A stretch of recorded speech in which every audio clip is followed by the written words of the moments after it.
The top floor of Valemont Energy overlooked downtown Dallas like it owned the skyline. Floor-to-ceiling glass, polished black conference tables, a view of the Margaret Hunt Hill Bridge cutting across the Trinity River like a signature. At 11:17 a.m., Robert was not thinking about bridges.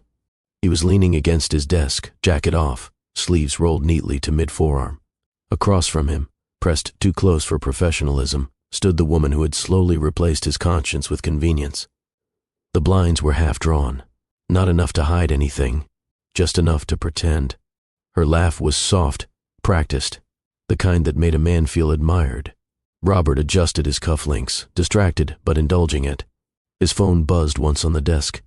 He ignored it. The door opened. Not knocked, not tapped. Opened. The sound of the handle turning cut through the room sharper than any raised voice. Robert turned.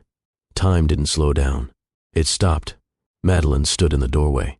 She didn't shout. She didn't shake. She didn't cry. She stood there, pregnant, 6 months, one hand supporting the curve of her stomach, the other holding a manila envelope so tight the edges bent. Behind her, 2 junior analysts froze mid-step in the hallway. Inside the office, the woman stepped back instinctively, as if distance could erase evidence. Madelyn's eyes didn't leave Robert. Not once. Her voice was steady. "I thought I'd bring these to you personally, since you're too busy to come home." The envelope landed flat on his desk. The sound was louder than it should have been. Silence spread across the glass walls. Outside, employees pretended not to stare and failed miserably. Robert opened his mouth. Nothing came out. Madelyn stepped further inside. Closed the door behind her. Now it was just the 3 of them. Her gaze shifted briefly to the other woman. Measured. Calm. Assessing. Then back to her husband. "Don't stop on my account," she said. The other woman reached for her purse. "I think I should." "Yes," Madelyn replied without raising her voice. "You should." The door opened again. Closed again. Now it was only Robert and Madelyn. The office suddenly felt smaller. He straightened.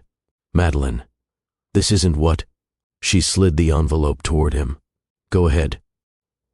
He opened it. Divorce papers, already signed.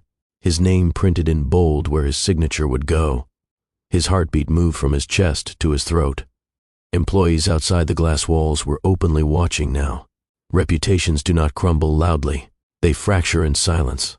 Robert lowered his voice. "We can talk about this at home." Madelyn gave a small, humorless smile. "Home?" She stepped closer. "You mean the house I've been sitting in alone while you've been leasing apartments across town?" He blinked. She reached into her bag. 3 sheets of paper. Bank transfers. Highlighted. Another document. An apartment lease in uptown Dallas. His name. And the final printout. Messages. Not rumors. Not guesses. Proof. She placed them carefully on his desk like she was setting a table. "And before you deny it," she said, meeting his eyes fully, "I know everything." There it was. The second collapse. Not just exposure. Calculation. He realized in that instant this was not emotional impulse. She had gathered this, reviewed it, planned it. She hadn't come to ask. She had come to end. His jaw tightened. "You're doing this here?" he asked quietly. "Yes." "Why?" "Because this," she gestured to the glass walls, the city, the logo etched into the door, "is what you care about." That hit. Harder than shouting would have. Robert stepped forward instinctively. She didn't move back. "You're pregnant," he said. "I'm aware. Let's not make decisions out of anger." Her eyes flashed for the first time. "Don't reduce this to emotion. I didn't wake up dramatic. I woke up done." The word sat between them. Done. He looked at the documents again. Every transaction dated. Every timeline clear. His mind raced, not for excuses but for damage control. Who else knew? How many had seen her walk in? How quickly would this spread? He looked past her shoulder at the hallway. Phones were already out. Madelyn followed his gaze. "Relax," she said evenly. "I didn't call a press conference. I'm not here to destroy your company." A pause. "I'm here to free myself." That sentence stripped the room of air. Robert lowered his voice further. "You're overreacting." Her head tilted slightly. "Overreacting?" "Yes. We can fix this. He swallowed. Madelyn, I made a mistake. You made a second life. Silence again. Have you ever watched someone lose everything in under 60 seconds? Not money, not status, certainty. Have you ever trusted someone so completely that betrayal felt physical, like your body registered it before your mind did? What happens when the man who taught you control forgets that love cannot be managed like an oil portfolio? Stay with me, because this didn't end the way anyone expected. Before we go further, tell me something. Where are you listening from today? Drop your city in the comments. I read them. And if you believe dignity matters more than image, hit the like button. It helps this story reach people who might need it. If you've ever had to reclaim yourself in a room that tried to shrink you, this one is for you. Now back to Robert. He lowered into his chair slowly, not defeated, calculating. Are you trying to humiliate me? He asked. Madelyn shook her head. If I wanted humiliation, I would have invited the media. Then why here? Because this is where you feel powerful. She stepped back. And I need you to understand that you're not. That landed deeper than she knew. Robert built his identity on 3 rules. Never appear weak. Never let someone owe you. Never lose what belongs to you. He had followed them so strictly he forgot one thing. Madelyn was never property. She was his wife, the mother of his child, and right now, the only person in the building who wasn't afraid of him. He stood again. Let's step outside, he said quietly. No. Employees were pretending to work. Everyone knew something irreversible had just happened. Robert lowered his tone. What do you want? She didn't hesitate. Peace. That's dramatic. No. This, she gestured around them, is dramatic. Filing paperwork and moving forward is practical. You're willing to break our family? She held her stomach gently. You broke it. He had no counter to that. He tried a different angle. I can end this, he said. Today. End what? The apartment. The distraction. Distraction. That word cost him. Madelyn's face didn't change. I'm not competing, she said. I'm exiting. The simplicity of it unsettled him more than fury would have. Madelyn, he tried again, softer now. We've built something. Yes, she agreed. And you decided it wasn't enough. She reached for the papers. Sign them when your lawyer is done reviewing. I'll have mine send over the custody draft next week. He froze. Custody. This wasn't symbolic. This was real. You're not taking my child away from me. I'm protecting my child from confusion. He stepped forward again. Don't do this publicly. Her eyes narrowed slightly. I didn't. The truth of that stung. She had kept this contained. This confrontation could have been spectacle. It wasn't. It was precise. She adjusted her purse on her shoulder. You always said never lose what belongs to you. His chest tightened. Well, she said calmly, I don't belong to you. And just like that, she turned and walked toward the door. Every employee outside straightened instantly. No one spoke. The elevator doors closed on her reflection. Robert remained standing in the middle of his office. The city moved outside the windows like nothing had shifted. But everything had. And that was only the beginning. Welcome back to Mr. Bryan Inspires. I'm Mr. Bryan, and I'm genuinely grateful you're here today. Life doesn't always warn us before it tests us. Sometimes the moment that changes everything shows up on a random Tuesday morning. Sometimes strength looks like walking into a room where you could break down and choosing not to. If you're ready to hear a story about power, pride, betrayal, accountability, and the kind of courage that redefines a future, stay with me. And if this is your first time here, subscribe.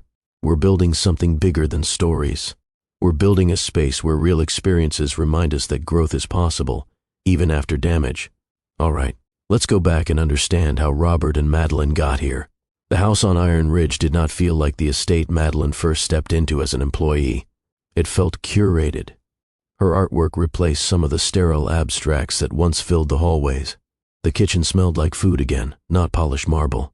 Music played in the evenings, soft R&B drifting through rooms that used to echo. She did not become smaller when she married Robert. She became visible. Their wedding had been private. No spectacle, no headlines. A quiet ceremony attended by close relatives and a few corporate associates who tried not to look surprised. To many, she was the help who married the executive. To Robert, She was the woman who had once walked away from him when he tried to cage her with fear. That mattered. At least in the beginning. Marriage did something to Robert that business never could. It slowed him. He came home earlier. He asked how her mother was doing. He listened more. When Madelyn found out she was pregnant after their reconciliation, this time within marriage, not before, she told him immediately. He froze for a second. Not with fear, with awe. He touched her stomach gently, like he wasn't sure he deserved access to that future. "We're really doing this," he said. "Yes," she replied. "We are." For a while, they were aligned. Doctor appointments in Dallas. Nursery planning. Quiet evenings discussing names they hadn't agreed on. Madelyn left formal employment completely after the wedding, not because Robert demanded it, but because pregnancy shifted her priorities. She still handled hospitality consulting remotely, but home became central. And that's when subtle fractures began. Not loud, not obvious, subtle. Robert's company was expanding operations westward. Valemont Energy was negotiating a controversial drilling contract that attracted public criticism. Investors wanted reassurance. Board members wanted growth. Pressure returned. He began staying later at the downtown office. At first, he communicated. Board dinner tonight. Late strategy session. Investor call with New York. Madelyn believed him, because she had no reason not to. But pregnancy does something to a woman's intuition. It sharpens awareness. Small shifts feel louder. He stopped asking about her appointments. He forgot one entirely. He missed a prenatal class they had scheduled weeks earlier. When she mentioned it, he apologized quickly. "I'm juggling too much," he said. She nodded. She had seen pressure before. She respected ambition. But something else changed. He stopped looking at her the same way. Not with disgust, not with irritation, with distance. He still kissed her goodbye. Still asked if she needed anything. Still transferred generous funds into their shared accounts. But he was not present. One evening, Madelyn stood at the kitchen island, slicing fruit slowly, when he walked in at nearly midnight. "You're still up?" he asked. "I couldn't sleep." He loosened his tie. "Sorry. Long day." She studied him. "You smell different." He laughed lightly. "Different how?" "Not like the office." He shrugged it off. "New cologne sample." One of the board members gifted it. She didn't argue. But she noticed. Weeks passed. Robert became more protective of his phone. He angled the screen away instinctively. He stepped onto the balcony to take calls he once answered openly in front of her. Madelyn did not accuse. She observed. One afternoon, while organizing paperwork for their tax advisor, she noticed something that didn't align. A recurring monthly transfer, substantial, routed through a subsidiary account Robert rarely used personally. She paused. It wasn't business expense scale. It was personal scale. She told herself not to overthink it. Marriage requires trust. Still, she wrote the amount down quietly. That night, she asked casually, "Have we invested in any new property recently?" Robert didn't hesitate. "No." "Why?" "Just reviewing accounts. Everything should be in order." It was a clean answer. Too clean. She smiled faintly. "I'm sure it is." He kissed her forehead and went upstairs. Madelyn remained at the dining table long after he left the room. Pregnancy is not weakness. It heightens clarity. She wasn't searching for betrayal. She was searching for reassurance. Instead, she found absence. Robert began traveling for meetings more frequently. Austin, Houston, occasionally Miami. He sent photos of conference rooms, sent brief check-ins, sent flowers once, but flowers do not replace presence. One Saturday morning, she suggested they attend a birthing workshop together. He checked his calendar. "I might have to be at the office. There's a potential investor flying in." She looked at him steadily. "It's Saturday." "I know." He sighed. "Madelyn, you know how this works." Yes, she did. Work first, emotions later. It was the same hierarchy that once almost cost him her entirely, and now it was resurfacing. The first real crack happened quietly. She reached for his phone one night while he was in the shower, not to snoop, but to silence a buzzing notification. The screen lit up before she touched it. A preview, a message, not explicit, not dramatic, just familiarity. Too much familiarity. She set the phone back exactly where it was. When he returned, she didn't mention it. Instead, she asked, Are you happy? He looked confused. Of course. With us? Yes. With me? He stepped closer. Madelyn, where is this coming from? She hesitated. Nowhere. But it wasn't nowhere. It was accumulating. Small absences, delayed responses, financial movements, private calls, and the quiet shift in his gaze when he thought she wasn't looking. The marriage didn't crack in a single moment. It thinned gradually, like glass under pressure. And Madelyn, carrying their child, felt it before it shattered. Madelyn did not confront Robert the night she saw the message preview. She didn't confront him the next morning either. Confrontation without certainty felt reckless, and reckless decisions rarely favor the person with less power in the room. Instead, she watched, not obsessively, methodically. She began paying attention to patterns she had once dismissed. Robert now showered immediately after coming home, something he had never done before. His suits rotated more frequently. Receipts that once stayed loosely in his briefcase were now missing entirely. One evening, after he fell asleep beside her, she lay awake listening to the rhythm of his breathing. Pregnancy had made sleep unpredictable for her anyway. Rest came in fragments. She reached for her tablet quietly and opened the shared financial dashboard again. The transfer she had written down earlier had repeated. Same date, same amount, same routing pattern. This time she followed it deeper. The subsidiary account connected to a property management company in uptown Dallas. She didn't panic. She clicked again. Public property records were not difficult to access if you knew where to look. There it was, a one-bedroom apartment, high-rise, 6-month lease, signed electronically. Robert's name. Her stomach tightened, not from the pregnancy, but from confirmation. She closed the screen slowly. The hardest part wasn't anger. It was clarity. Clarity meant she could no longer pretend. The next day, she scheduled her prenatal appointment alone. Robert texted 30 minutes before the appointment. Running behind. Can't make it. I'm sorry. She stared at the message for a long time, then typed back. Understood. At the clinic, surrounded by other couples, Madelyn sat alone with a magazine she didn't read. A woman across from her leaned into her husband's shoulder and whispered something that made him smile. Madelyn felt the absence beside her more than she felt the chair itself. Later that evening, when Robert came home, he tried to compensate. How did it go? He asked, placing his briefcase down. Healthy, she replied. Good. He hesitated. I'll make the next one. She nodded. But promises had begun to feel like placeholders. Over the next week, she did something she never imagined she would do. She quietly requested a deeper financial audit through a professional contact she trusted from her hospitality consulting network. She did not dramatize it. She did not explain personal details. She simply asked for discretion and clarity. She didn't need theatrics. She needed proof that couldn't be explained away. The report came back faster than she expected. Not just the apartment lease. There were consistent transfers covering utilities, furnishings, and a private vehicle parking space. The pattern wasn't impulsive. It was sustained. Her chest felt hollow for a moment. Then, steady. She printed everything, laid the documents out across the dining table Robert rarely sat at anymore. She examined dates, cross-referenced them with his business trips. Austin, Houston, Miami. He had been telling partial truths. Yes, he traveled, but not every night, not every delay. Madelyn did not cry. That surprised even her. She folded each document carefully into a clean envelope. The next morning, she visited a family attorney in Dallas. The consultation was calm, procedural. Asset division, custody rights, state laws, timelines. When asked if she was certain, she responded without hesitation. I am.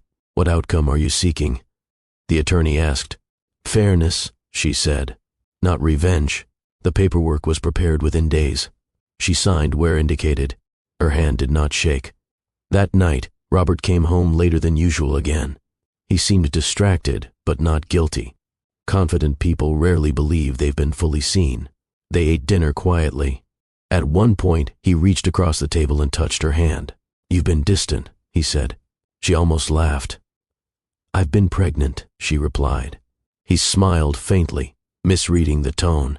Later, as he stepped onto the balcony for another call, she stood in the living room watching him through the glass. He spoke softly, intimate tone. Unnecessary warmth. She turned away before he came back inside. The following morning, she made her decision. Not impulsively, not emotionally, strategically. If she confronted him at home, he would retreat into negotiation. If she confronted him privately, he would frame it as misunderstanding. If she waited, the disrespect would continue quietly. Robert's identity was anchored in control and image, so she chose the place that mattered most to him. Valemont Energy headquarters. She dressed deliberately that morning. Not glamorous, not fragile. Composed, she placed the signed divorce papers into a manila envelope, added copies of the financial report, the apartment lease, printed message logs obtained through legally accessible shared records. She did not tell anyone in her family. She did not warn him. On the drive into downtown Dallas, traffic moved slower than usual. She rested one hand on her stomach. "I won't raise you in confusion," she whispered quietly. The parking attendant at Valemont greeted her politely. She had been there before, countless times as Robert's wife. No one questioned her access. The elevator ride to the top floor felt longer than it was. When the doors opened, employees recognized her immediately. Polite smiles, mild surprise, professional courtesy. "Good morning," someone offered. She returned the greeting. Her steps were steady down the hallway lined with glass offices and framed industry awards. As she approached Robert's office, she noticed the blinds were partially lowered. Voices inside, not business tone. She paused for half a second, not to reconsider, to breathe. Then she reached for the handle and opened the door. Iron Ridge did not feel welcoming the first day Madelyn drove through its gated entrance. It felt curated, every lawn trimmed precisely. Every driveway curved with intention, houses spaced far enough apart to ensure privacy, but close enough to signal shared status. Robert's estate sat at the highest elevation on the ridge. Stone exterior, tall windows, minimalist architecture that prioritized symmetry over comfort. Madelyn parked her modest sedan near the service entrance, not the front. She adjusted her blazer in the rearview mirror. Hospitality management degree, graduated with honors. Student loans stacked, mother's medical bills increasing. Pride was not going to pay dialysis costs. The estate manager who interviewed her had mentioned competitive pay. Discretion required. High standards expected. She could handle high standards. She grew up around women who ran households like command centers. Inside, the air smelled like polished marble and faint citrus. She was given a brief tour. 6 dining tables, 2 formal living rooms, a wine cellar larger than her childhood apartment, guest rooms rarely used.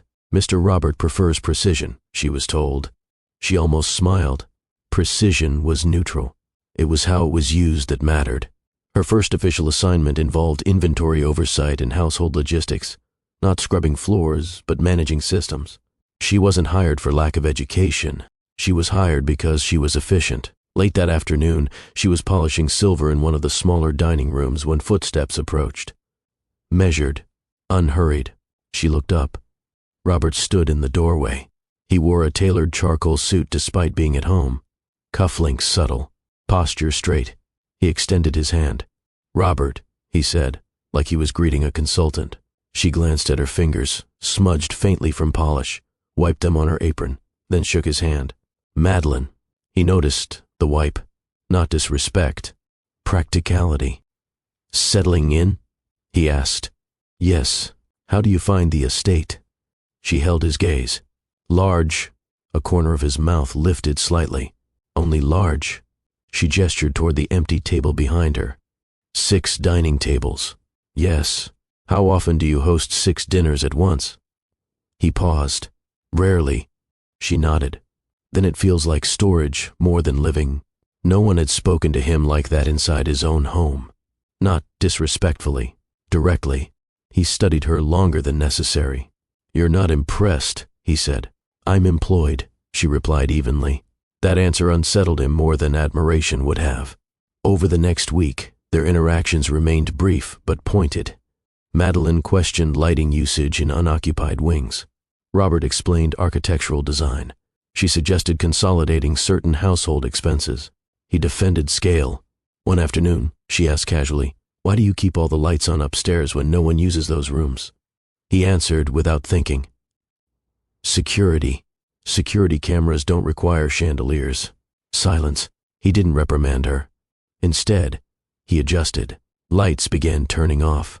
That was the first shift. Cultural contrast lingered quietly between them. Robert grew up in environments where wealth was invisible but understood. Private schools, board meetings, conversations about mergers over dinner. Madelyn grew up in South Dallas where wealth, if it appeared, was celebrated loudly and questioned immediately. At the estate, she walked confidently, not cautiously. She played music softly while organizing pantry inventory, old-school R&B her mother loved on Sundays. One evening, Robert passed through the kitchen and paused. "What is that?" he asked. She didn't look up. "Music." "I know that." She smiled faintly. "It's something you feel before you analyze." He listened for a moment longer than expected. "I didn't grow up with this. I can tell." That exchange stayed with him. She was not intimidated. She was not seeking approval. She was not flirting. She was grounded, and that grounding exposed something fragile in him. Mutual curiosity formed quietly. Robert began lingering during her scheduled inventory briefings, asking questions outside logistics. "How did you choose hospitality management?" "Because service isn't submission," she replied once. "It's structure."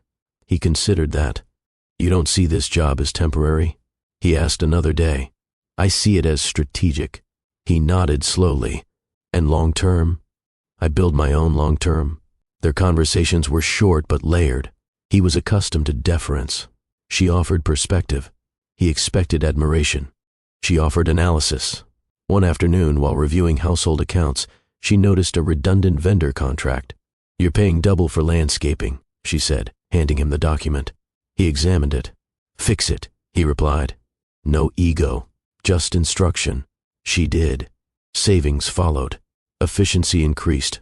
He began trusting her judgment beyond domestic logistics. Their friction shifted from challenge to dialogue.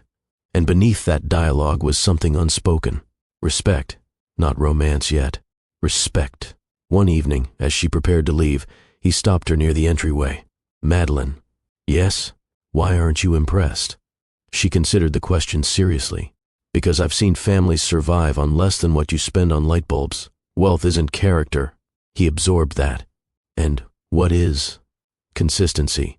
She left him standing there with that word. Consistency. He would remember it years later in a glass office, watching her walk away. But at that moment, it simply intrigued him.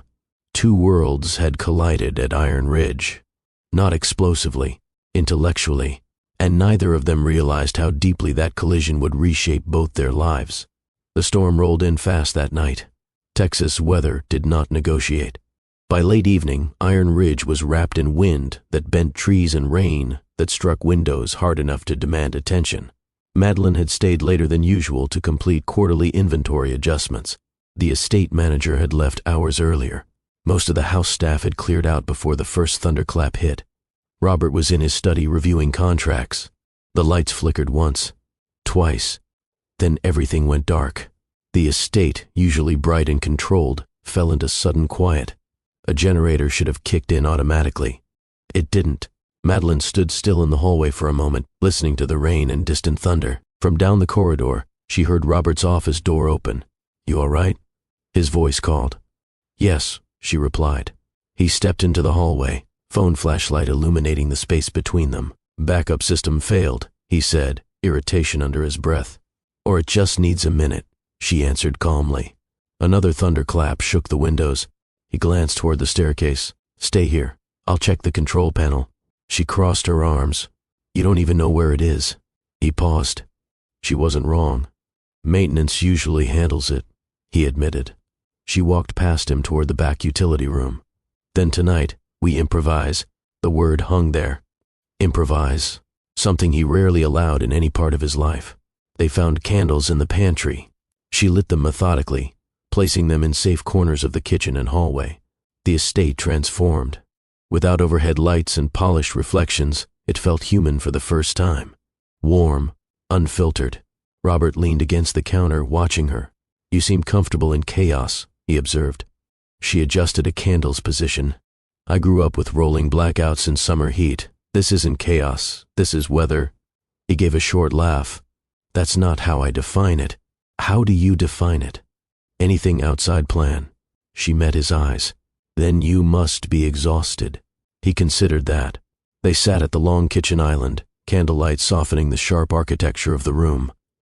For once, there were no assistants. No staff hovering, no structured agenda, just rain. And quiet. Madelyn rested her chin in her hand. You ever sit in the dark without trying to fix it? She asked. I fix things, he replied. Exactly. He studied her. And what do you do? I adapt. Thunder rolled again, closer. Robert looked toward the window. You're not nervous? About rain? About being here? Alone. She smiled faintly. I've taken care of myself longer than I've known you. That landed differently than she intended. Not defensive. True. He shifted in his seat. You think I don't take care of myself? I think you were trained to. He tilted his head slightly. Trained? She nodded. You move like someone who had rules before emotions. He looked at her carefully. That's specific. Is it wrong? Silence. Not heavy. Just reflective. My father believed structure builds strength, Robert said finally. And did it? Yes. She didn't respond immediately. He continued. Boarding school at 10. Internship at 16. First acquisition deal before 30. That's impressive. It was expected. She noticed the distinction.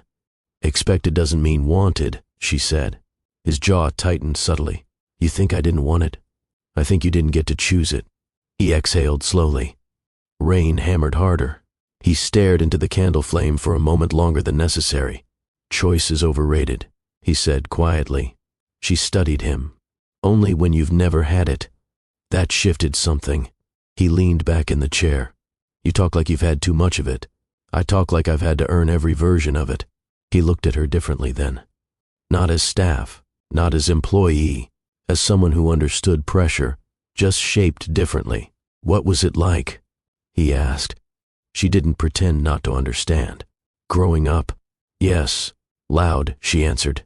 Messy. Honest. Nobody hid feelings. If someone was mad, you knew it. If someone was broke, you knew that too. But nobody pretended. He absorbed that. In my house, he said slowly, anger was quiet. So was disappointment. And love? He hesitated. Structured. She almost laughed but didn't. That's not how that works. It worked fine. Did it? The question lingered. He stood up, pacing slowly toward the window. You're comfortable challenging me, he said. I'm comfortable being honest. That could cost you. She raised an eyebrow. Is that a warning? No.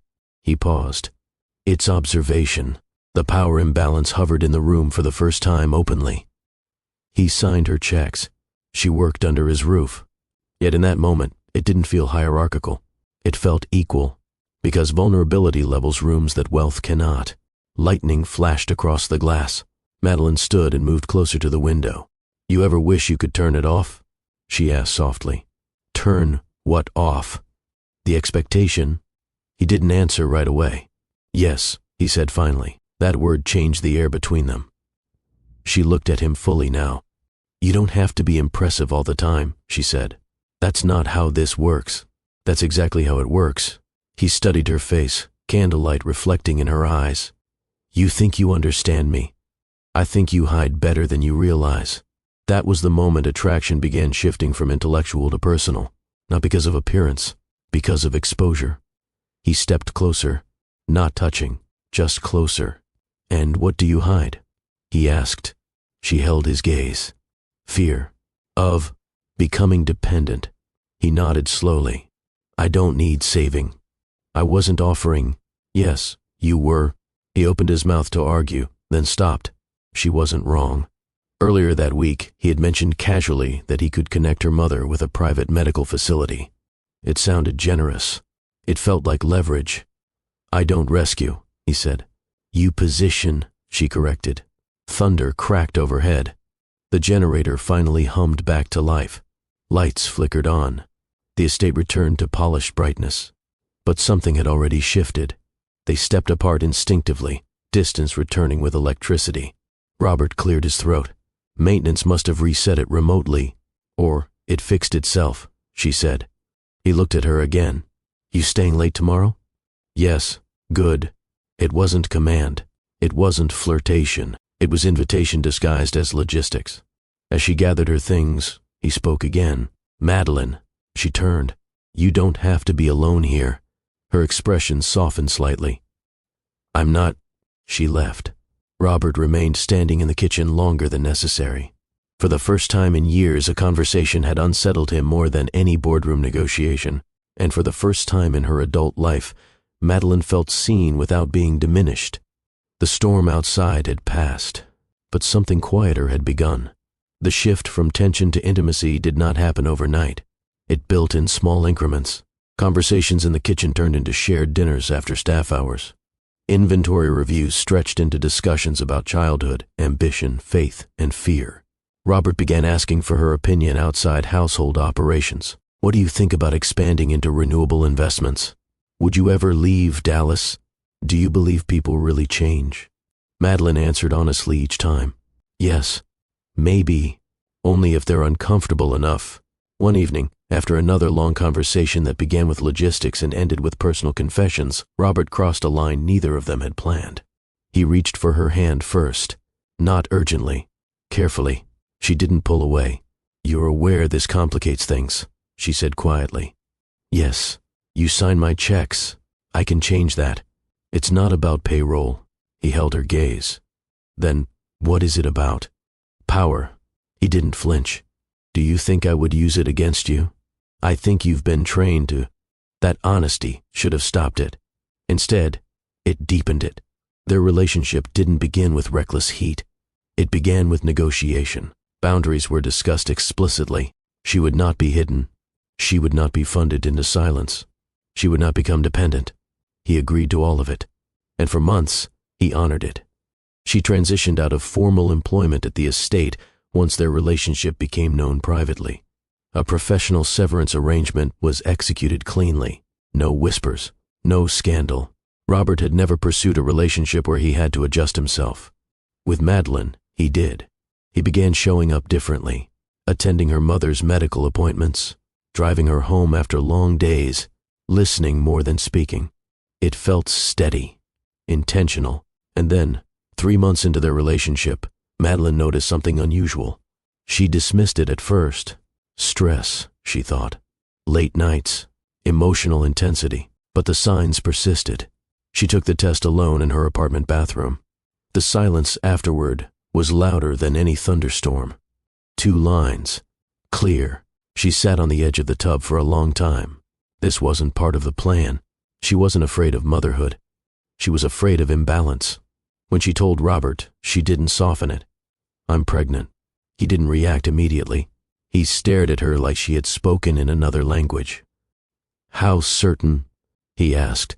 She handed him the test. Certain. He sat down slowly. This was not awe. This was calculation. She recognized the shift instantly. We'll handle it, he said after a moment. How? She asked. I'll make sure you're taken care of. Her eyes hardened slightly. That's not what I asked. He stood. We can move you into the estate full time. No, you won't need to worry about anything. I already don't. His jaw tightened. You're carrying my child. She felt it then. Ownership entering the conversation. Our child, she corrected. Yes. Silence stretched between them. His mind was racing ahead. Legacy, family name, permanence. Hers was anchored in autonomy. I need time to think, she said. About what? About what this means for me. For us, he corrected again. She studied him carefully. You keep saying us like it overrides me. That unsettled him. Madelyn, he said, voice lowering. This changes things. Yes, it does. We're building something. Yes, and now it's permanent. There it was. Permanent. She crossed her arms. Children aren't contracts. His expression shifted. I didn't mean it like that. How did you mean it? He ran a hand through his hair, a rare display of agitation. I won't lose you. She blinked. Lose me? You won't walk away now. The temperature in the room changed. Why would you assume I would? She asked quietly. Because you always have an exit plan. And you don't? No. She held his gaze steadily. That's not love, Robert. He stepped closer. I got you pregnant so you could never escape. You're mine now. The words landed before he understood their weight. He hadn't shouted them. He hadn't smiled. He said them like someone convincing himself of security. Madelyn felt something inside her settle, not into fear, but clarity. You don't own me, she said evenly. I didn't mean… Yes, you did. He tried to step forward again. She stepped back. If that's how you see this, child, then you don't see me at all. Madelyn. No, her voice didn't rise. It sharpened. I will not raise a child inside a cage disguised as protection. He stared at her, stunned. This isn't a cage. It is if I can't leave. You're not leaving. Watch me. She turned and walked toward the door. He followed instinctively. Where are you going? To think. Alone. He reached for her wrist. Not violently, desperately. She looked down at his hand, then back up at him. This, she said quietly, is exactly what I mean. He let go. She left. That night, she packed a suitcase and returned to South Dallas. Not dramatic, not defeated. Certain. Robert remained at Iron Ridge, pacing the length of a house that suddenly felt too large. His words echoed back to him long after the door closed. You're mine now. He had heard something similar growing up. Different phrasing, same implication, control disguised as care. 2 days later, he did something he had never done voluntarily. He scheduled therapy, not a public gesture, not a corporate coach, private sessions. In the first meeting, he spoke clinically about stress. By the third, he admitted fear. I don't know how to love without securing it, he confessed. And what does securing it look like? The therapist asked, making sure it can't leave. And why is leaving so threatening? He didn't answer immediately, because the truth was simple. He had never been chosen freely, only expected. He began unpacking patterns he had inherited but never examined. Meanwhile, Madelyn stayed with family, supported, grounded, protected by community that did not measure worth by net value. Weeks passed. He did not bombard her with messages. He did not send extravagant gifts. He showed up differently. He attended medical appointments quietly, sat in waiting rooms without performing, listened more than he spoke. One evening, outside her mother's apartment, he stood across from her and said, I was wrong. She didn't respond immediately. I confused permanence with control, he continued, and I won't do that again. You can't promise that, she replied. No, but I can work on it. And if I choose to leave anyway, he swallowed. Then, I'll respect it. That was the first time she believed him. Trust did not return overnight. It rebuilt through consistency, small gestures, clear boundaries, shared counseling sessions. Months later, after the child was born, and their relationship stabilized through effort, not possession, he proposed. Not as rescue, not as leverage, as choice. You don't belong to me, he said. But I'd like to belong with you. She studied him for a long time, then nodded. They married quietly, and for a while it felt like the pattern had been broken. Until years later, in a glass office overlooking Dallas, history began repeating itself in a different form. Valemont Energy had never faced this kind of scrutiny before. For decades, the company moved quietly, strategic land acquisitions, calculated expansions, private negotiations, but energy markets were shifting. Renewable competitors were rising. Regulatory conversations were tightening. Public activists were louder, and Robert was no longer just managing legacy. He was defending it. The boardroom on the 32nd floor felt colder than usual that morning. Screens displayed projected revenue dips over the next 5 years. A senior board member leaned forward. We need aggressive expansion in West Texas. If we hesitate, competitors will fill the gap. Another added, investors are already nervous. We can't look passive. Robert stood at the head of the table, posture straight, expression controlled. We don't move aggressively without assessing long-term environmental exposure, he replied evenly. Silence, then a measured counterpoint. With respect, hesitation is exposure. That word lingered. Exposure. In business, exposure meant vulnerability, risk, weakness. Robert had been trained to avoid all three. After the meeting, he remained alone in the boardroom longer than necessary. Revenue charts still glowing on the screens. His phone vibrated repeatedly with investor inquiries. Questions framed politely but loaded underneath. Are we still confident in leadership? Is expansion on track? Can you reassure stakeholders? Reassure. That word irritated him. He did not need reassurance. He delivered it. Yet for the first time since inheriting full executive control, he felt the weight of expectation pressing inward. Not external threat, internal doubt. He returned to his office and stared at the Dallas skyline. His reflection in the glass looked composed, but inside, something unsettled him. Not fear of financial loss, fear of appearing incapable. That old training resurfaced quietly. Never appear weak. He dismissed the thought. He had done therapy. He had grown. He had rebuilt his relationship with Madelyn through accountability. But growth does not eliminate pressure. It reveals where pressure still finds cracks. That afternoon, a financial analyst presented updated projections. Market confidence dips if we delay the drilling approval, she explained. Robert rubbed his temple. And environmental compliance? We can meet minimum standards. Minimum. He didn't like minimum. But investors didn't reward caution. By the end of the week, headlines questioned Valemont's future strategy. Industry blogs speculated whether Robert lacked the aggressive instinct his predecessors possessed. A television segment aired discussing legacy leadership under modern scrutiny. His name mentioned, not accusatory, suggestive. At home that evening, Madelyn greeted him gently. You look tired, she said. Long week. She handed him a glass of water. How did the board meeting go? Productive. It wasn't a lie. It wasn't the truth either. He kissed her forehead. How are you feeling? Stable. She placed his hand against her stomach. The baby shifted faintly. For a moment, everything else quieted. Then his phone buzzed again. He glanced at it instinctively. She noticed. Take it, she said. It can wait. It couldn't. He stepped into the hallway anyway. Madelyn stood alone in the kitchen longer than she intended. Corporate pressure did not arrive as panic. It arrived as constant demand. Emails, meetings, calls, public commentary. Robert began arriving home later, not dramatically late at first, then consistently late. His explanation was always professional. Investor dinner, regulatory consultation, strategy session, all plausible, all real. But layered beneath those meetings was something else. He began questioning himself more than he admitted. Was he too cautious? Too measured? Too soft? He had once prided himself on evolving beyond rigid dominance. Now he wondered if that evolution was being mistaken for weakness. One night, alone in his office long after staff had left, he replayed a comment from a board member. You've grown comfortable. Comfortable. He did not want to be comfortable. He wanted to be respected.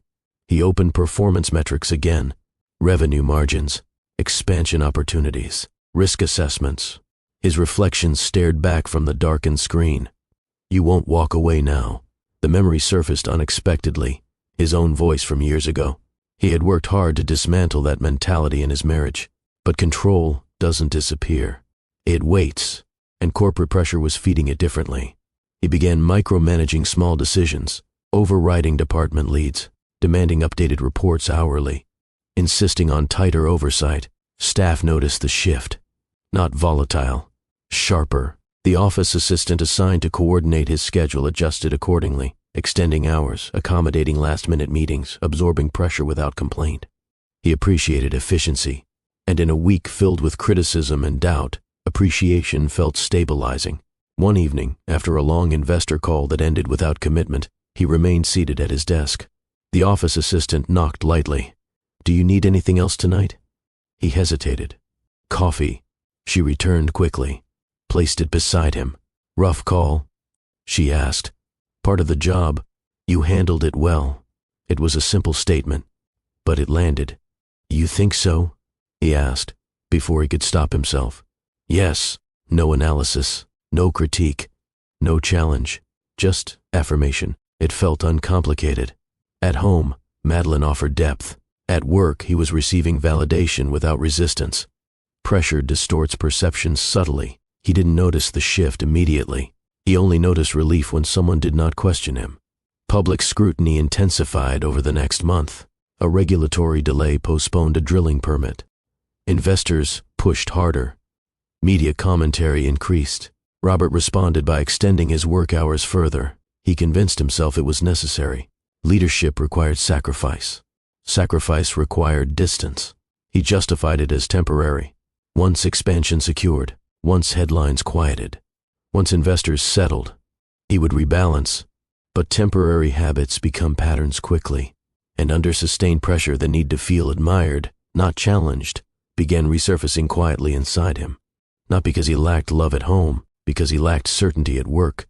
And certainty had always been his anchor. The problem with anchors is simple. When the ground shifts, you grab whatever feels stable, even if it isn't.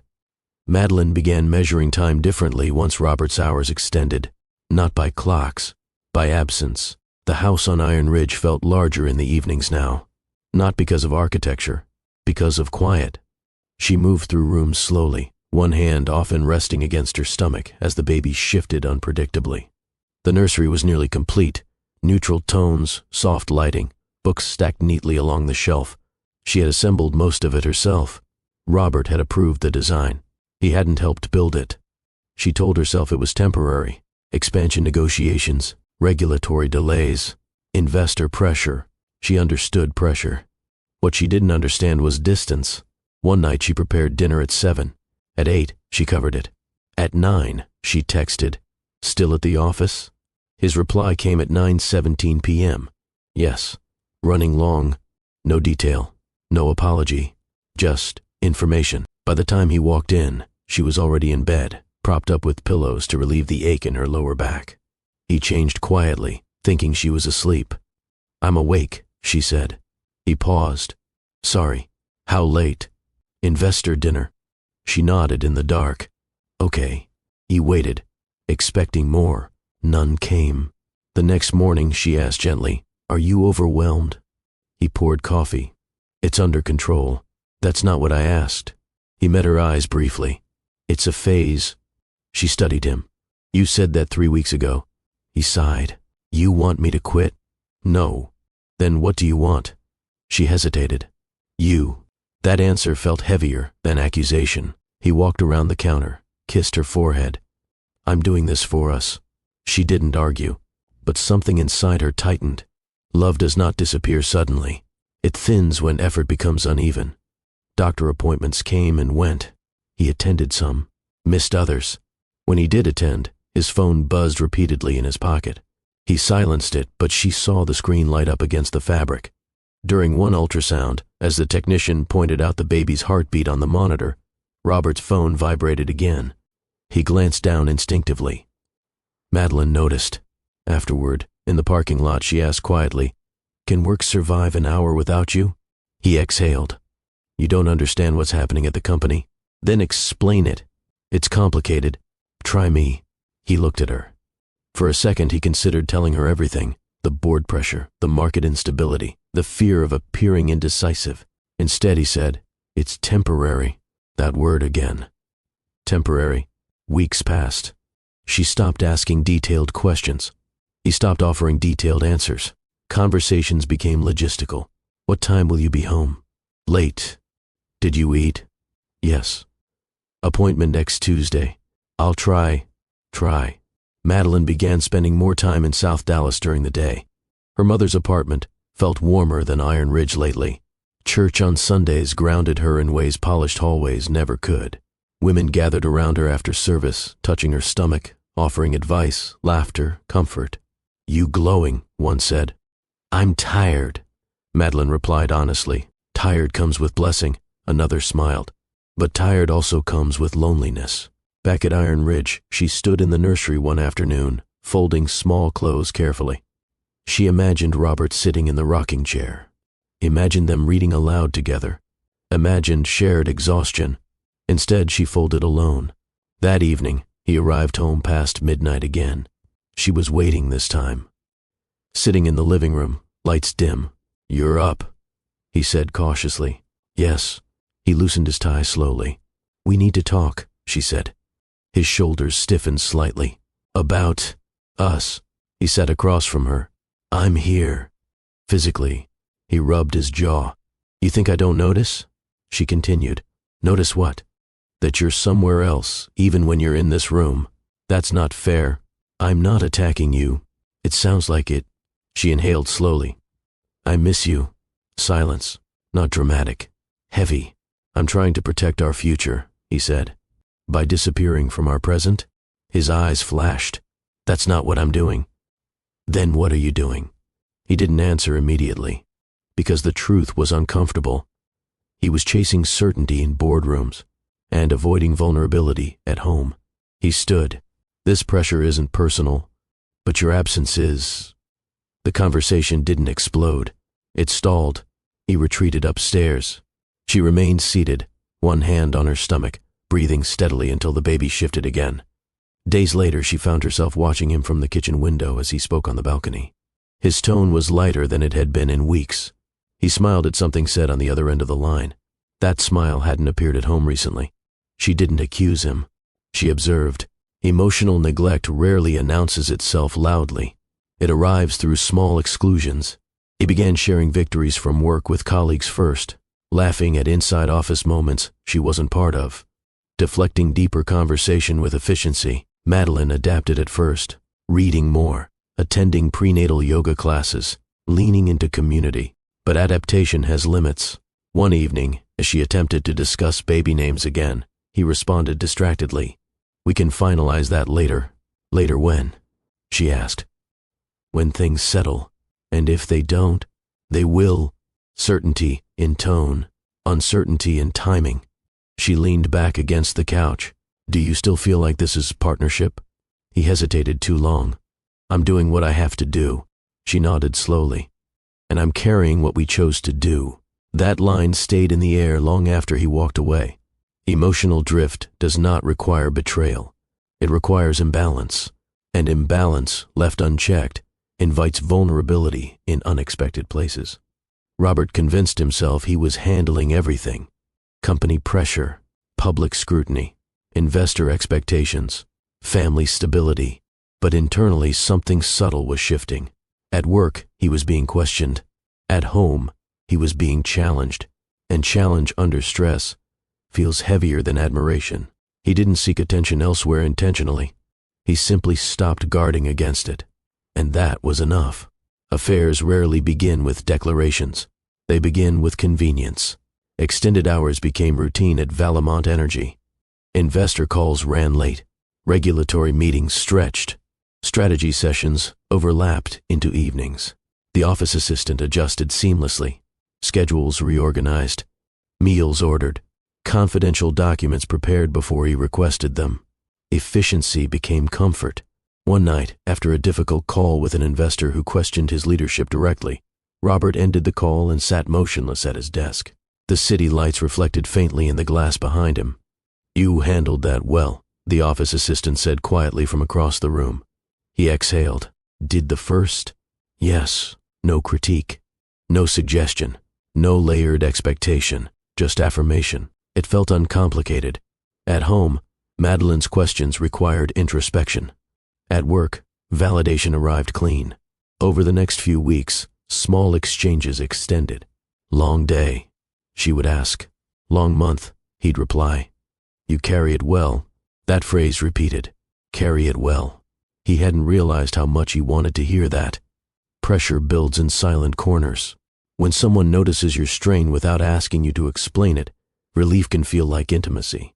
One evening, after most of the office had cleared out, a storm rolled through Dallas again. Not dramatic, just steady rain tapping against the glass. Robert remained reviewing expansion drafts.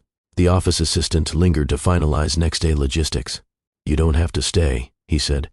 It's fine, she replied. I'd rather finish it. He appreciated loyalty. You don't ever get tired? He asked casually. Of what? Of this pace. She shrugged lightly. I like being useful. That word caught his attention. Useful. It echoed something he hadn't admitted to himself. He liked feeling needed. At home, Madelyn didn't need him to function. She wanted him present. There's a difference. Presence requires emotional effort. Usefulness requires performance. He leaned back in his chair. You ever feel like you're holding too much? He asked. She met his gaze. You do, she said. It wasn't a question. He nodded once. Everyone expects certainty, and you deliver it. The admiration was subtle but steady. He didn't correct her. That night, they ordered takeout to the office. A simple decision. No implications. They ate at the conference table reviewing documents. Work conversation shifted into personal anecdotes. She laughed easily, listened attentively, did not challenge his assumptions. When he mentioned pressure from the board, she responded, They're lucky to have you. That line landed deeply. At home, Madelyn would have asked whether he agreed with the board's strategy. Here, he was simply affirmed. He began staying later intentionally, not to initiate anything explicit, just to extend the ease. Texts at home grew shorter. Running late. Don't wait up. Big push this week. Madelyn read them quietly. Trust doesn't shatter instantly. It erodes when intuition senses imbalance. Back at the office, conversations moved beyond work. Do you ever regret taking over the company? She asked one night. He considered the question. No, but... He paused. But sometimes I wonder who I'd be without it. That's rare, she replied. What is?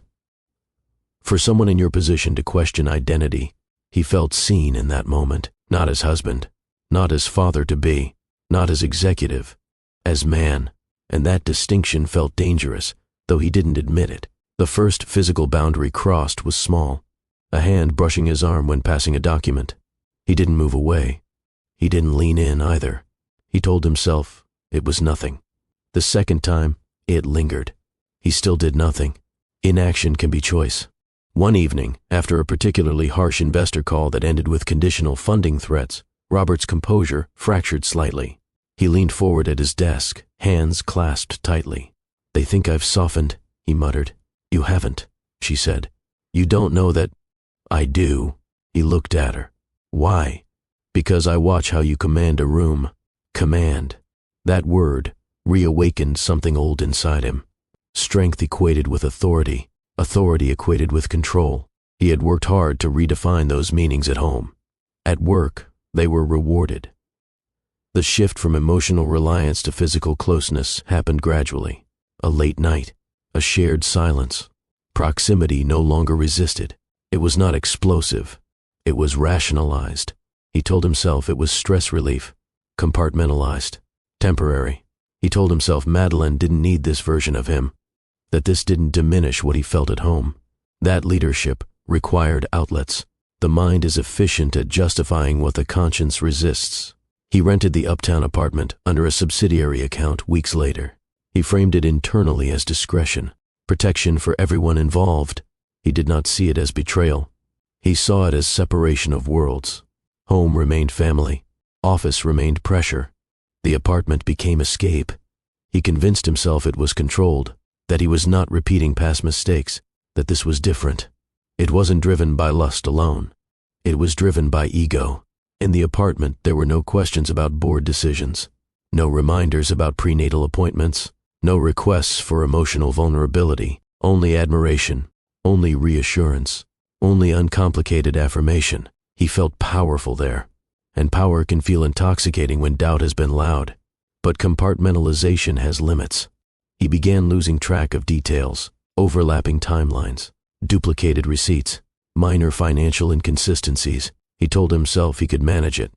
He always managed things. At home, Madelyn watched subtle shifts, delayed responses, changed cologne, distracted tone. At the office, Robert leaned deeper into validation. The affair didn't feel dramatic. It felt efficient. And that efficiency made it more dangerous. Because when wrongdoing feels calm, it rarely triggers urgency. It simply continues, until it doesn't. And by the time Robert realized the illusion of control had thinned, Madelyn had already begun gathering the truth. The office did not return to normal after Madelyn walked out. It attempted to. Meetings resumed. Emails continued. Phones rang. But something irreversible had shifted. By noon, someone inside Valemont Energy had shared what they saw. Not a press release, not a news story. A discreet internal message circulated first, then screenshots, then speculation, employees talk, assistants whisper, security guards notice. Analysts replay moments in hallways. By 3 p.m., rumors were no longer contained to the building. An anonymous post appeared on a local business forum. Executive confrontation at Valemont. Divorce papers delivered in office. It didn't include names. It didn't need to. Dallas corporate circles are small. By evening, financial bloggers were hinting at leadership instability. Robert stood in his office long after most staff had gone home. His phone vibrated constantly. Board members, legal advisors, 2 investors requesting immediate calls. He did not panic. He compartmentalized. Public relations strategy first, internal messaging next, damage containment. But beneath the procedure, something else cracked. His image had always been controlled, measured, composed, unshakable. Today, employees had seen him stunned, not commanding, not directing, silent. Board members requested an emergency meeting the next morning. The tone was polite. The subtext was not. When Robert entered the boardroom at 8 a.m., every chair was filled. No small talk. A senior board member spoke first. "Is there anything we should know before this escalates further?" Robert kept his posture steady. "My personal matters will not affect company performance." "That's not what we're asking." He held their gaze. "It is contained. Is it?" Another voice entered. "We've already received inquiries." "Inquiries about what?" he asked. "Your judgment." The word hung heavy. Judgment, not morality, not marriage, leadership. One board member leaned forward. "If this becomes public, we need to know whether your focus remains intact." "My focus is intact." "Prove it." Investors followed similar patterns. Calls that once centered on expansion now included subtle shifts. "Is everything stable on your end? Can we expect continuity? Should we anticipate executive distraction?" Distraction.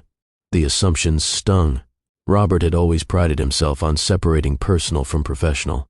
Now that separation was being questioned. He left one investor call and stared at the skyline again. Same view as always. Different weight. He had believed he could compartmentalize the affair. Now he realized something harsher. Reputation doesn't divide cleanly. It merges. By midday, internal morale dipped visibly. Staff avoided direct eye contact. Some were sympathetic. Some were curious. Some were calculating. His office assistant did not come in that morning. No explanation given. The absence was loud. For the first time since taking full leadership, Robert felt something unfamiliar inside the building. Doubt directed at him, not about profit margins, about character. At home, Madelyn had framed the confrontation precisely. She had not called media. She had not shouted publicly. She had not created spectacle. Yet someone inside the company chose to amplify it. He didn't know who. That uncertainty unsettled him more than the divorce papers. Control had slipped on multiple fronts. Board perception, investor confidence, internal loyalty. That afternoon, a financial news site ran a vague headline. "Energy executive faces personal turbulence amid expansion push." No names, but everyone knew. Robert read it once, then closed the browser. He instructed legal counsel to prepare contingency statements. He refused to step down, but for the first time, stepping down crossed his mind. Not because he lacked capacity, because he had misjudged consequences. Late evening, he remained alone in his office again. The same desk where divorce papers had been placed hours earlier. He ran his hand across the polished surface slowly. Control had always been his language. Control of numbers, control of narrative, control of outcomes. But public perception does not obey command. It shifts collectively. And once it shifts, reclaiming it requires more than authority. It requires credibility. He realized something uncomfortable. The board was not reacting to the divorce. They were reacting to risk. If he could hide something personal that large, what else might he hide? That question threatened more than reputation. It threatened legacy. His grandfather built Valemont on trust. His father maintained it through discipline. Robert had expanded it through strategy. Now he had introduced doubt. When he finally left the office that night, reporters were not outside. No cameras, no headlines screaming, just quiet tension. But quiet tension inside financial markets is more dangerous than loud scandal, because it grows steadily. He drove back to Iron Ridge in silence. No calls, no music, For the first time in years, the estate did not feel like status. It felt like isolation, and the consequences had only begun. Madelyn did not return to Iron Ridge after leaving the office. She drove south, not recklessly, not crying, focused. The Dallas skyline shrank in her rearview mirror as the streets narrowed and familiar neighborhoods replaced polished towers. South Dallas felt grounded in a way Iron Ridge never could. Front porches, corner stores, music drifting from open windows, neighbors who noticed when you came back after being gone too long. When she pulled up to her mother's apartment building, 2 women from church were already sitting outside, fanning themselves in the late afternoon heat. They saw her step out of the car. One stood immediately. "You okay?" Madelyn nodded once. "I will be." That answer was enough. Inside the apartment, the air smelled like cooking oil and detergent. It felt lived in. Her mother looked up from the couch, eyes scanning her face carefully. "You did it?" she asked quietly. "Yes." No drama, no applause, just acknowledgement. Madelyn sat down slowly, one hand resting over her stomach. The baby shifted again, steady and alive. "You protecting yourself?" her mother asked. "I am." "Good." Community did not interrogate her decision. They supported it. Cousins offered spare room space. Church members offered meals. An older neighbor offered to drive her to appointments if needed. Support did not arrive as pity. It arrived as presence. That night, Madelyn lay awake in her childhood bedroom. The ceiling fan rotated slowly above her. She replayed the office confrontation not with regret, but with clarity. She had not exposed him publicly. She had confronted him where his identity was strongest. There's a difference. The next morning, she called her attorney. "I'm ready to proceed." Asset division discussions began immediately. Texas law did not favor emotional narratives. It favored documentation. She had documentation. The legal consultation moved efficiently. Shared property, custody terms, financial disclosure requirements. "Do you anticipate resistance?" the attorney asked. "I anticipate negotiation," she replied. She knew Robert well enough to expect strategic response, but she also knew something else. He respected strength, and she had demonstrated it. Over the next week, she remained in South Dallas. She attended her prenatal appointments alone again, but this time without expectation. Loneliness feels different when you've chosen it over disrespect. She walked slowly through familiar streets in the evenings, neighbors greeting her by name. "How you feelin'?" "Strong." "You glowing." Trying to. She wasn't glowing. She was rebuilding. Pregnancy progressed steadily. The baby's movements grew stronger. She spoke to her stomach often at night. "I will not teach you confusion," she whispered once. Iron Ridge called occasionally. Robert's name lit up her phone several times. She did not block him. She did not answer immediately either. When she finally answered one call, her tone was measured. "Madelyn." "Yes." "Can we talk?" "We are talking, not like this. This is how it is right now." Silence on the other end. "I never intended to hurt you," he said. "Intent doesn't erase impact." Another pause. "Is there anything I can do?" She considered carefully. "Yes." "What?" "Be honest with yourself." That answer frustrated him, but she did not elaborate. Emotional rebuilding does not require loud declarations. It requires discipline. She began journaling in the mornings, not about him, about her, what she tolerated, what she valued, what she would model for her child. She wrote, "Security without respect is instability. Provision without presence is absence. Power without accountability is weakness." Those weren't slogans. They were realizations earned slowly. Her mother watched her carefully one evening and asked, "You miss him?" Madelyn didn't rush the answer. "Yes. That doesn't mean go back. I know. Love and self-respect often conflict. Choosing self-respect does not erase love. It clarifies it." By the second week, legal paperwork moved formally into negotiation phase. Robert's counsel responded quickly. No hostility, no delay tactics. That surprised her. He was not attempting to intimidate. He was cooperating. That cooperation did not soften her. It made her cautious. She attended a prenatal class in South Dallas one Saturday afternoon. Other women shared stories, some married, some single, some separated. One woman spoke about staying in a relationship too long because she feared judgment. Madelyn listened quietly. Later, when asked to share, she said, "I realized I would rather raise my child in peace than in performance." The room nodded. "Before we go further, let me ask you something. If you were in her position, would you have handled it privately at home? Or confronted him where his identity was strongest? Drop your answer in the comments. There's no perfect response in situations like this, but strength looks different on everyone. And if you respect someone choosing dignity over comfort, tap the like button. It helps stories like this reach people who need reminder that they're allowed to walk away. Now back to Madelyn. By the third week, her posture had changed subtly, not defensive, grounded. She no longer waited for Robert's calls. She responded when ready. She no longer replayed what he might be doing. She focused on what she would not tolerate. One evening, standing on the apartment balcony, watching the sunset over South Dallas rooftops, she felt the baby kick sharply. She smiled faintly. "You're strong," she murmured. "Strength does not always roar. Sometimes it relocates quietly."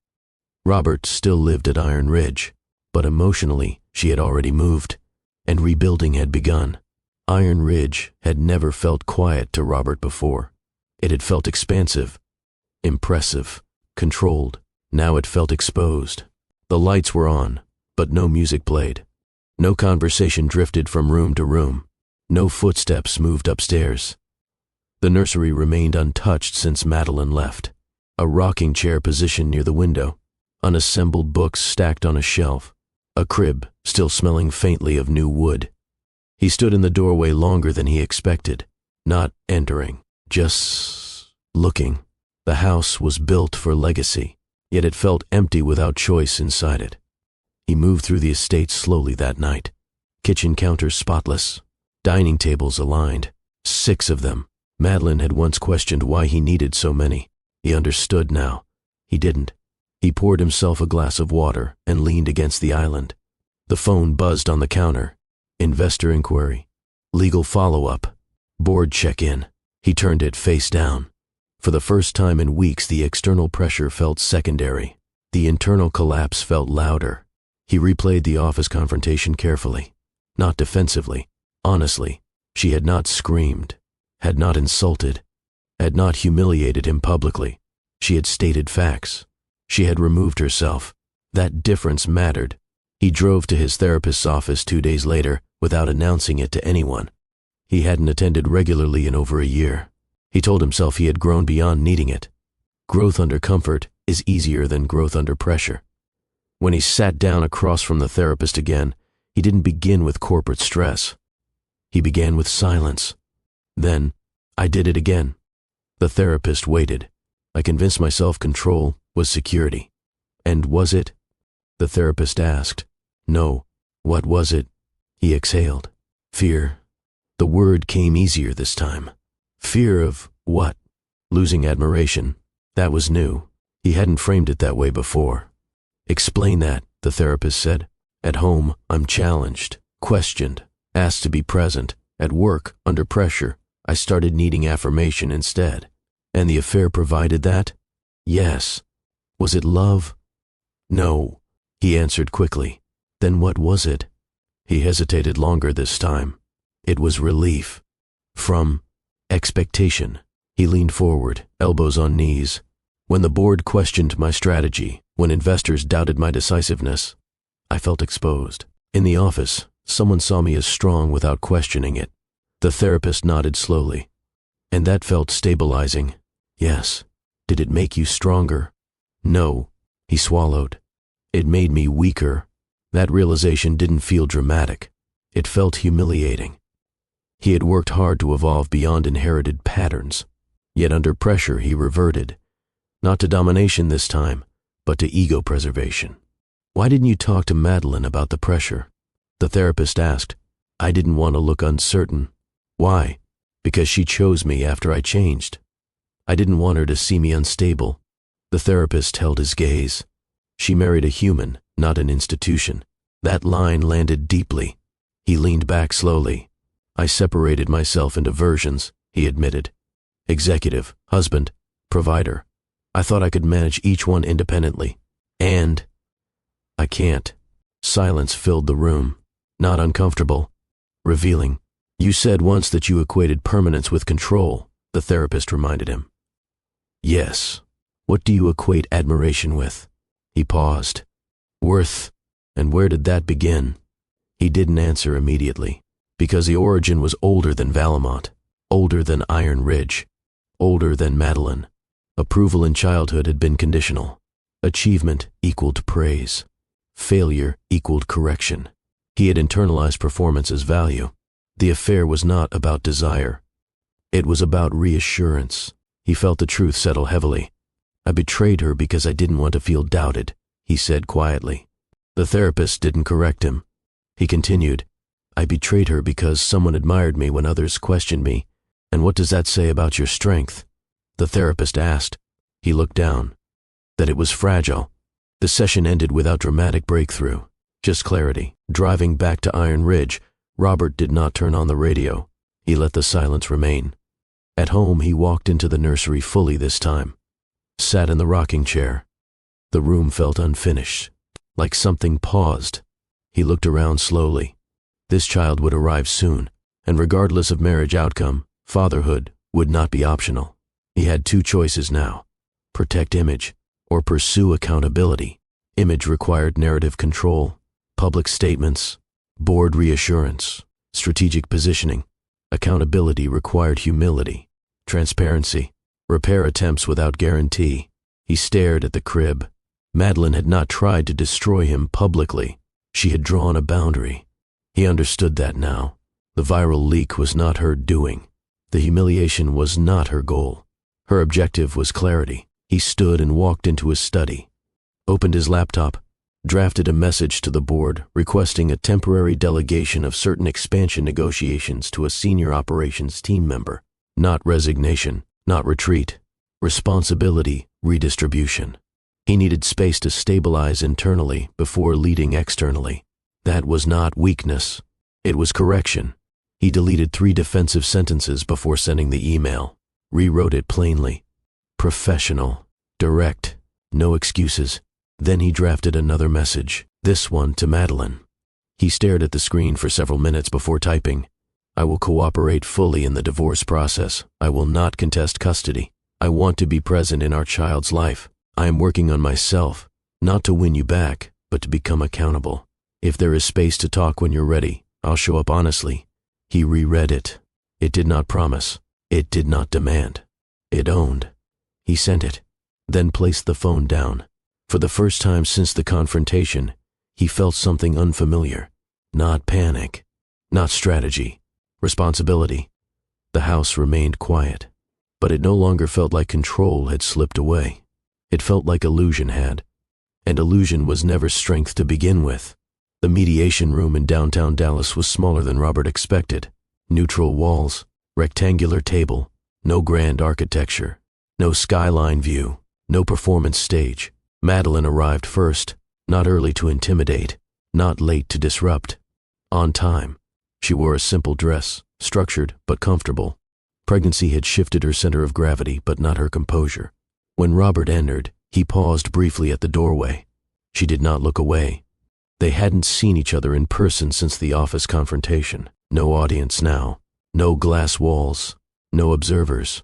Just 2 people and paperwork. He sat across from her. Madelyn, he said quietly. Robert, no hostility in tone, no warmth either. Professional. The mediator began outlining the structure. Asset disclosure, property division, custody framework, support arrangements. Texas community property laws did not care about emotion. They cared about documentation. Robert's legal team had prepared an aggressive strategy draft initially, structured to protect executive assets tied to Valemont Energy and certain trust accounts. He rejected it. Not dramatically, not publicly, quietly. I don't want leverage, he had told his counsel. I want fairness. Fairness does not mean generosity. It means equity without punishment. As asset division began, Madelyn expected resistance. Iron Ridge alone represented significant valuation. Instead, Robert spoke first. The estate should be liquidated, he said calmly. The mediator looked up. Madelyn's expression shifted slightly. Not surprise, but recalibration. Are you certain? The mediator asked. Yes. It's a primary marital asset. I'm aware. He turned toward Madelyn. You shouldn't have to return there if you don't want to. She studied him carefully. I wasn't planning to. Then we'll sell it. No argument. No defensive posturing. The mediator made notes. Other assets followed. Investment portfolios, retirement accounts, shared holdings. Robert did not obscure, did not delay disclosure, did not request unnecessary audits. He had already transferred a portion of liquid funds voluntarily to cover immediate prenatal expenses and relocation costs. Madelyn noticed. She had expected negotiation tactics, delays, strategic friction. Instead, she encountered cooperation. During custody discussion, the air shifted slightly. This was no longer financial. It was future. The child will reside primarily with the mother during infancy, the mediator stated, referencing standard guidelines. Robert nodded. I agree. Madelyn glanced up. You're not contesting shared custody? No. You're not requesting primary? No. Silence settled briefly. Why? She asked quietly. The mediator allowed space. Robert met her eyes directly. Because stability matters more than pride. That answer wasn't rehearsed. It wasn't performative. It was simple.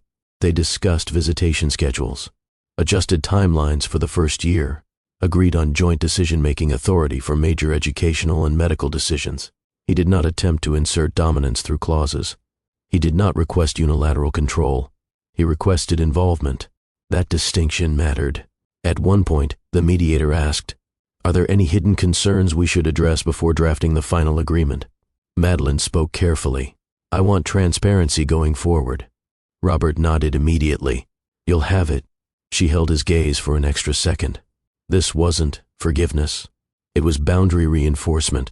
As financial settlements concluded, Robert added one more condition voluntarily. I want to establish a trust solely for our child's future education and health expenses, he said. The mediator looked at Madelyn. Separate from marital division? She asked. Yes. Madelyn exhaled slowly. That's fine. It was not extravagance. It was responsibility. Mediation ended earlier than projected. No raised voices. No legal theatrics. No intimidation. Outside the building, the Texas heat pressed against them. They stood briefly near the entrance. This isn't how I imagined it, Robert said quietly. Neither did I, Madelyn replied. He hesitated. I'm not fighting you because I don't care. I know. I'm not fighting you because I understand. She nodded once. Understanding doesn't erase consequence, but it clarifies it. Before parting, he said, I'll be at the next appointment if you're comfortable with that. She considered. Yes, not as spouse. As father. That distinction was clear now. As she walked toward her car, she did not feel triumphant. She felt steady.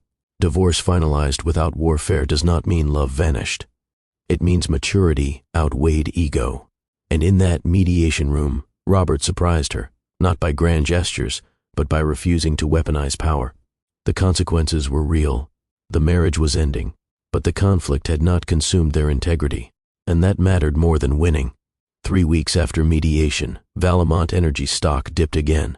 Not dramatically, but enough to trigger concern.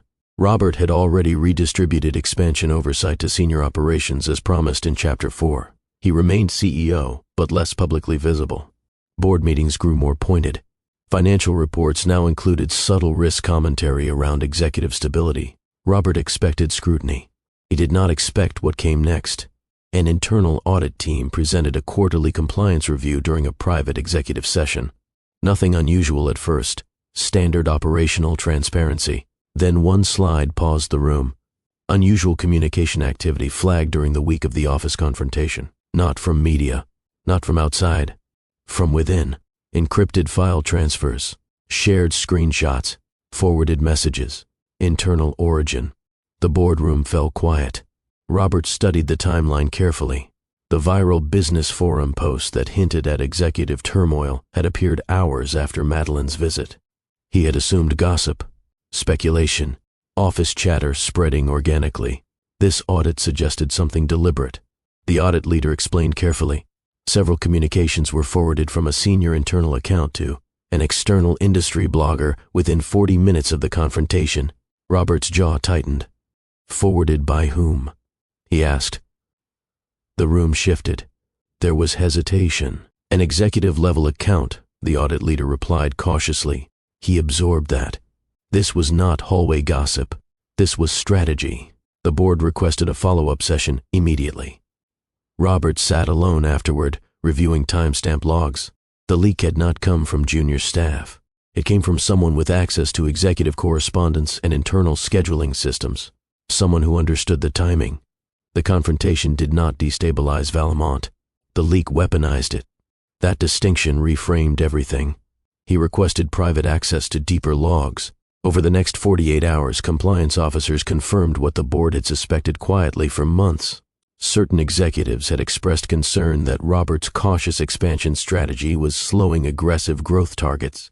Tension had been building long before the divorce exposure. Emails surfaced referencing leadership vulnerability, opportunity for transition, investor leverage. The confrontation provided leverage. Madelyn had walked into his office with divorce papers. An executive had walked that moment into the market, not to protect the company, to shift power. Robert did not explode. He did not retaliate impulsively. He sat with it. He replayed Madelyn's words in the office. I didn't call a press conference. She hadn't. She confronted him privately within his own walls. The empire trembled not because she exposed him. It trembled because internal ambition exploited it. That realization changed something inside him. For years he believed external threats defined risk. Competitors, regulation, market shifts. But internal fragility, ego battles disguised as strategic disagreement, had been brewing long before his marriage collapsed. He met with the board again. This was not a marital issue becoming public, he said evenly. It was internal opportunism. The board did not disagree, but they did not defend him either. Can you stabilize this? One member asked. Yes, he replied. How? By removing secrecy. That was new. Historically, Valemont protected executive discussions tightly, controlled narratives, closed-door strategies, minimal transparency. Now, Robert proposed structural reform, clearer executive accountability, independent oversight committee, communication protocol revisions. One board member studied him carefully. This seems sudden. It should have happened earlier, Robert replied. The leak had exposed more than his affair. It exposed corporate vulnerability that had been masked by performance metrics. His empire had been strong financially, but divided strategically. The executive responsible for forwarding internal information resigned quietly within a month. No public announcement framed it as retaliation. No scandal erupted. It was handled internally, professionally. But the message was clear. Valemont's instability did not begin with Madelyn. It began with internal fractures that existed long before she entered his office. That truth reframed public perception gradually. Financial analysts began focusing less on personal scandal and more on governance restructuring. Robert did not claim victimhood. He did not blame Madelyn publicly. He accepted responsibility for his affair, but he refused to carry responsibility for corporate sabotage that preceded it. One evening, he called Madelyn. She answered after a few rings. There's something you should know, he said. I'm listening. The leak wasn't random. Silence. What do you mean? It came from inside Valemont, executive level. She absorbed that. I didn't contact anyone, she said calmly. I know. A pause. I never intended to damage your company, she added. I know. And he did. That acknowledgement mattered. It was already fragile, he said quietly. I just didn't see it. She considered his words carefully. Sometimes cracks exist long before they're visible, she replied. That line carried weight beyond corporate context. They did not argue. They did not rehash. They ended the call respectfully. The twist was not dramatic. It was realistic. Empires do not collapse from one moment. They weaken over time. Madelyn's confrontation revealed personal failure. The leak revealed corporate fragility, and both forced Robert to confront the same truth. Control does not guarantee stability. Integrity does. The narrative shifted slowly. Public commentary cooled.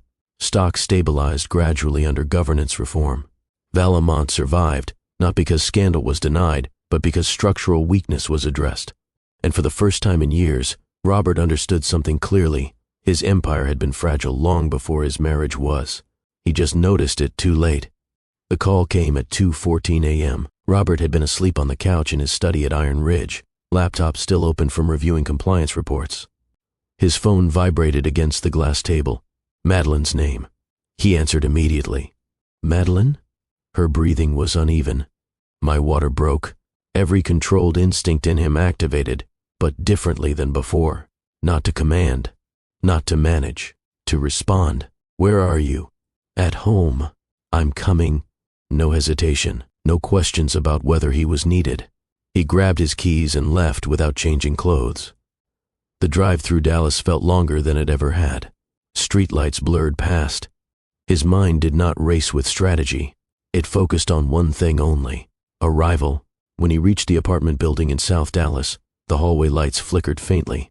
Madelyn's mother opened the door before he knocked. She's in pain, she said calmly. I'm here, he replied. Madelyn was leaning against the kitchen counter, breathing through contractions. She looked at him once, not angry, not soft, present. You good? He asked quietly. For now. He stepped closer. What do you need? Car. He helped her down the stairs carefully, one hand steady against her back. No dramatic declarations, just movement. At the hospital in Dallas, nurses moved efficiently. Paperwork processed, monitors attached, vitals checked. Robert stood slightly behind Madelyn during intake, answering questions when appropriate, silent when not. He did not speak over her. He did not assert authority. He waited. Labor intensified faster than expected. By mid-morning, complications emerged. The baby's heart rate fluctuated. Madelyn's blood pressure spiked. Medical staff shifted tones subtly. Not panic. Urgency. Robert felt the air change instantly. He stepped closer to the bed. Madelyn's grip tightened around his hand during the next contraction. You're here? She asked between breaths. Yes. Her eyes locked onto his. Stay. I will. There was no audience, no board, no investor watching, just fear stripped clean of ego. Doctors explained the possibility of emergency intervention. Robert listened carefully. Not as executive. As father, consent forms were placed before Madelyn. She signed. He signed where required. Moments blurred. Voices layered. Monitors beeped steadily. Instructions issued. And then, a cry. Sharp, strong, alive. The room exhaled. Robert felt something shift inside his chest that no board approval had ever matched. The baby was placed briefly against Madelyn's chest. Tears slid down her face silently. Robert stood beside the bed, eyes fixed on the small life that now existed independently of both of them. He did not reach first. He waited. After several minutes, the nurse looked at him. Would you like to hold your child? He nodded slowly. When the baby was placed in his arms, the weight felt smaller than expected, but heavier in meaning. He looked down carefully. I don't own you, he said softly, voice barely above a whisper. I never did. Madelyn heard him. She didn't respond immediately. She didn't need to. The statement wasn't performance. It was correction. Hours later, when Madelyn was resting and the room had quieted, he sat in the chair beside the hospital bed. No dramatic reunion. No apologies rehearsed. Just presence. She turned her head slightly toward him. You showed up, she said. Yes. You didn't try to control anything. No. A pause. I'm glad you're here, she added. That sentence carried weight, without promise. He nodded once. I'll always show up. They did not discuss reconciliation. They did not revisit the affair. They did not romanticize the moment. Birth does not erase betrayal. It reorders priority. Over the next 2 days, hospital routines settled. Visitors came and went quietly from South Dallas community. Robert stepped aside when family gathered, stepped forward when needed. He learned how to hold the baby properly, how to adjust the blanket, how to listen when nurses instructed. No ego, no entitlement. When discharge day arrived, Madelyn prepared to return to South Dallas, not Iron Ridge. Robert carried the baby carrier carefully to the car. Before closing the door, he looked at her. I'll respect the agreement, he said. I know, and I'll be consistent. Be that, she replied, not hopeful, not dismissive, real. Divorce papers finalized weeks later. No dramatic courtroom scene, no last-minute objections. 2 signatures, 1 closed chapter. CO parenting schedules began quietly. Robert visited regularly, attended pediatric appointments, respected boundaries. He did not attempt to win her back. He did not introduce gifts to soften consequence. He did not use the child as leverage. Madelyn did not punish him through access. She did not erase him from involvement. She did not rewrite history to comfort herself. They chose maturity, not because it was easy, because it was necessary. Before we close this story, let me ask you something. If you were in Robert's position, would you have fought harder to keep the marriage, or accepted the consequences and focused on being better moving forward? And if you were Madelyn, would you have given another chance, or drawn the line exactly where she did? Drop your thoughts in the comments. Real growth conversations matter. If this story made you reflect on pride, pressure, or the difference between love and possession, tap the like button. It helps more people hear stories that aren't fairy tales, but still carry hope. And if you believe accountability is stronger than ego, subscribe. This community is built on lessons that don't sugarcoat reality. Now here's the truth. Robert did not lose everything. He lost illusion. Madelyn did not win anything. She preserved dignity.